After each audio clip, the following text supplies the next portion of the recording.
विदुर के विरोध करने पर भी धृतराष्ट्र ने उसी को इंद्रप्रस्थ जाकर युधिष्ठिर को आमंत्रित करने के लिए कहा। साथ ही यह भी कहा कि वह पांडवों को उनकी योजना के विषय में कुछ न बताए। विदुर उनका संदेश लेकर पांडवों को आमंत्रित कराए। पांडवों के हस्तिनापुर में पहुंचने पर विदुर ने उनको एकांत में संपूर्ण योजना से अवगत कर दिया। तथापि युधिष्ठिर ने चुनौती स्वीकार कर ली तथा द्यूतक्रीड़ा में वे व्यक्तिगत समस्त दाव हारने के बाद भाइयों को, स्वयं अपने को तथा अंत में द्रौपदी को भी हार बैठे। विदुर ने कहा कि अपने आप को दाव पर हारने के बाद युधिष्ठिर द्रौपदी को दाव पर लगाने के अधिकारी नहीं रह जाते, किंतु धृतराष्ट्र ने प्रतिकामी नामक सेवक को द्रौपदी को वहां ले आने के लिए भेजा। द्रौपदी ने उससे यही प्रश्न किया कि धर्मपुत्र ने पहले कौन सा दाव हारा है, स्वयं अपना अथवा द्रौपदी का। दुर्योधन ने क्रुद्ध होकर दुशासन से कहा कि वह द्रौपदी को सभाभवन में लेकर आए। युधिष्ठिर ने गुप्त रूप से एक विश्वस्त सेवक को द्रौपदी के पास भेजा कि यद्यपि वह रजस्वला है तथा एक वस्त्र में है, वह वैसी ही उठकर चली आए। सभा में पूज्य वर्ग के सामने उसका उस दशा में कलपते हुए पहुंचना दुर्योधन आदि के पापों को व्यक्त करने के लिए पर्याप्त होगा। द्रौपदी सभा में पहुंची तो दुशासन ने उसे स्त्री वर्ग की ओर नहीं जाने दिया तथा उसके बाल खींचकर कहा, हमने तुझे जुए में जीता है, तुझे अपनी दासियों में रखेंगे। द्रौपदी ने समस्त कुरुवंशियों के शौर्य, धर्म तथा नीति को ललकारा और श्री कृष्ण को मन ही मन स्मरण कर अपनी लज्जा की रक्षा के लिए प्रार्थना की। सब मौन रहे, किंतु दुर्योधन के छोटे भाई विकर्ण ने द्रौपदी का पक्ष लेते हुए कहा कि हारा हुआ युधिष्ठिर उसे दाव पर नहीं रख सकता था, किंतु किसी ने उसकी बात नहीं सुनी। कर्ण के उकसाने से दुशासन ने द्रौपदी को निर्वस्त्रा करने की चेष्टा की। उधर विलाप करती हुई द्रौपदी ने पांडवों की ओर देखा तो भीम ने युधिष्ठिर से कहा कि वह उसके हाथ जला देना चाहता है जिनसे उसने जुआ खेला था। अर्जुन ने उसे शांत किया। भीम ने शपथ ली कि वह दुशासन की छाती का खून पिएगा तथा दुर्योधन की जान को अपनी गदा से नष्ट कर डालेगा। द्रौपदी ने विकट विपत्ति में श्री कृष्ण का स्मरण किया। श्री कृष्ण की कृपा से अनेक वस्त्र वहां प्रकट हुए जिनसे द्रौपदी आच्छादित रही, फलत उसके वस्त्र खींचकर उतारते हुए भी दुशासन उसे निर्वस्त्र नहीं कर पाया। सभा में बार बार कार्य के अनौचित्य अथवा औचित्य पर विवाद छिड़ जाता था। दुर्योधन ने पांडवों को मौन देख द्रौपदी की दाव में हारे जाने की बात ठीक है या गलत, इसका निर्णय भीम, अर्जुन, नकुल तथा सहदेव पर छोड़ दिया। अर्जुन तथा भीम ने कहा कि जो व्यक्ति स्वयं को दाव में हरा चुका है, वह किसी अन्य वस्तु को दाव पर रख ही नहीं सकता। धृतराष्ट्र ने सभा की नब्ज पहचानकर दुर्योधन को फटकारा तथा द्रौपदी से 3 वर मांगने के लिए कहा। द्रौपदी ने पहले वर से युधिष्ठिर की दास भाव से मुक्ति मांगी ताकि भविष्य में उसका पुत्र प्रतिविंध्य दास पुत्र न कहलाए। दूसरे वर से भीम, अर्जुन, नकुल तथा सहदेव की शस्त्रों तथा रथ सहित दास भाव से मुक्ति मांगी। तीसरा वर मांगने के लिए वह तैयार ही नहीं हुई, क्योंकि उसके अनुसार क्षत्रिय स्त्रियों 2 वर मांगने की ही अधिकारिणी होती है।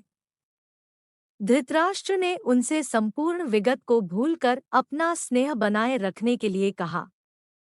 साथ ही उन्हें खांडव वन में जाकर अपना राज्य भोगने की अनुमति दी। धृतराष्ट्र ने उनके खांडव वन जाने से पूर्व दुर्योधन की प्रेरणा से उन्हें एक बार फिर से जुआ खेलने की आज्ञा दी। यह तय हुआ कि एक ही दाव रखा जाएगा।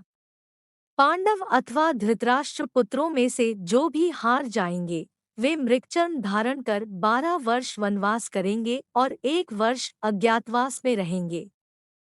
उस 1 वर्ष में यदि उन्हें पहचान लिया गया तो फिर से 12 वर्ष का वनवास भोगना होगा। भीष्म, विदुर, द्रोण आदि के रोकने पर भी द्यूतक्रीड़ा हुई जिसमें पांडव हार गए, छली शकुनी जीत गया।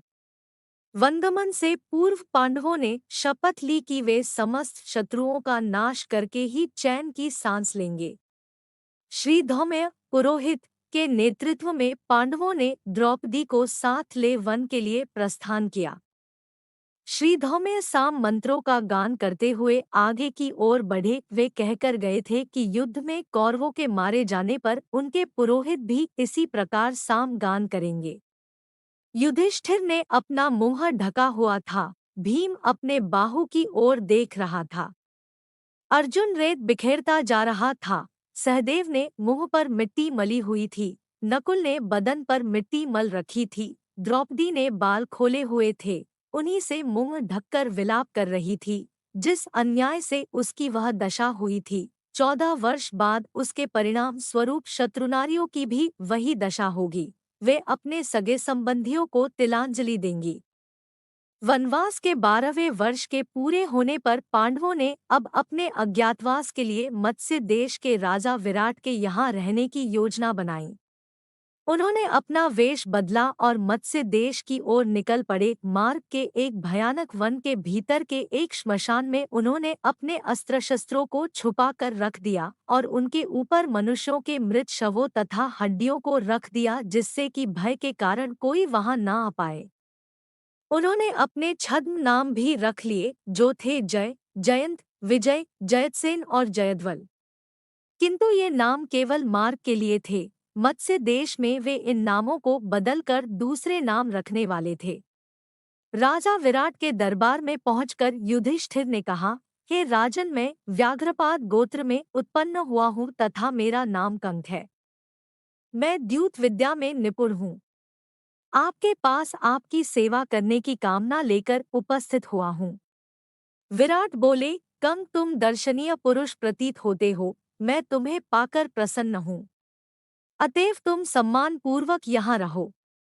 उसके बाद शेष पांडव राजा विराट के दरबार में पहुँचे और बोले, हे राजाधिराज, हम सब पहले राजा युधिष्ठिर के सेवक थे। पांडवों के वनवास हो जाने पर हम आपके दरबार में सेवा के लिए उपस्थित हुए हैं। राजा विराट के द्वारा परिचय पूछने पर सर्वप्रथम हाथ में करचीकढ़ाई लिए हुए भीमसेन बोले, महाराज, आपका कल्याण हो। मेरा नाम बल्लभ है। मैं रसोई बनाने का कार्य उत्तम प्रकार से जानता हूँ। मैं महाराज युधिष्ठिर का रसोइया था। सहदेव ने कहा, महाराज, मेरा नाम तंतिपाल है। मैं गाय बछड़ों के नस्ल पहचानने में निपुण हूँ और मैं महाराज युधिष्ठिर के गौशाला की देखभाल किया करता था। नकुल बोले, हे मत्स्याधिपति, मेरा नाम ग्रांथिक है। मैं अश्व विद्या में निपुण हूँ। राजा युधिष्ठिर के यहाँ मेरा काम उनके अश्वशाला की देखभाल करना था। महाराज विराट ने उन सभी को अपनी सेवा में रख लिया। अंत में उर्वशी के द्वारा दिए गए शापवश नपुंसक बने, हाथी दांत की चूड़ियां पहने तथा सिर पर चोटी गूंथे हुए अर्जुन बोले, हे मत्स्यराज, मेरा नाम वृहन्नला है। मैं नृत्य संगीत विद्या में निपुण हूँ। चूंकि मैं नपुंसक हूँ, इसलिए महाराज युधिष्ठिर ने मुझे अपने अंतःपुर की कन्याओं को नृत्य और संगीत सिखाने के लिए नियुक्त किया था।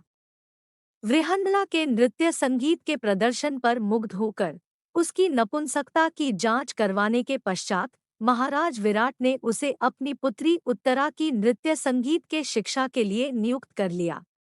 इधर द्रौपदी राजा विराट की पत्नी सुदेशना के पास जाकर बोली, महारानी, मेरा नाम सैरंध्री है। मैं पहले धर्मराज युधिष्ठिर की महारानी द्रौपदी की दासी का कार्य करती थी, किंतु उनके वनवास चले जाने के कारण मैं कार्यमुक्त हो गई हूँ। अब आपकी सेवा की कामना लेकर आपके पास आई हूँ। सैरंध्री के रूप, गुण तथा सौंदर्य से प्रभावित होकर महारानी सुदेशना ने उसे अपनी मुख्य दासी के रूप में नियुक्त कर लिया। इस प्रकार पांडवों ने मत्स्य देश के महाराज विराट की सेवा में नियुक्त होकर अपने अज्ञातवास का आरंभ किया।